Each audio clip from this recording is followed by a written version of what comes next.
50 रुपियाँमा तपाईँको NX bike भयो, डुक भयो, डोमिनर बाइक भयो होइन, जसमा जुन सेल्फ हान्दाखेरि क्र्याक क्र्याक साउन्ड आउँछ नि, हेर्न सक्नुहुन्छ। यो वान वेको साउन्ड हुन्छ है। अब वान वे अब चेन्ज गर्नुभयो भने धेरै महँगो पर्छ। अनि यो बनाउनको लागि जुगाड एउटा म तपाईँहरूलाई भनिदिइरहेको छु। जुगाड भन्नेपछि यो वान वे गेडीहरू भइसक्यो है। तपाईँको यो गेडी नै फुट्यो भने अब केही उपाय छैन, चेन्ज गर्नै पर्छ। यसमा खासमा भन्नु पर्दाखेरि यो हेर्न सक्नुहुन्छ, यो एउटा स्प्रिङ हुन्छ है, पुरानो स्प्रिङ यो गइसक्यो होइन। यो सेल्फ हान्दा यो स्प्रिङ टन्किहाल्छ, लामो भइहाल्छ। लामो भइसकेपछि तपाईँको बिच हेर्न सक्नुहुन्छ, यो गेडीभित्र बिचको गेट ग्याप बढिहाल्छ अनि सेल्फ हान्दाखेरि क्र्याक क्र्याक साउन्ड आउँछ।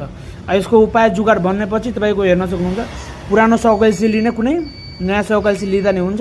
100-150 रुपियाँ पर्छ यो सौकैल्सी।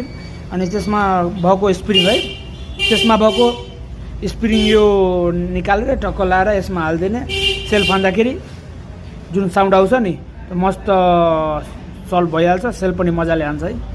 यस्तै जुगाडु भिडियोको लागि फलो गर्नु है हामीलाई।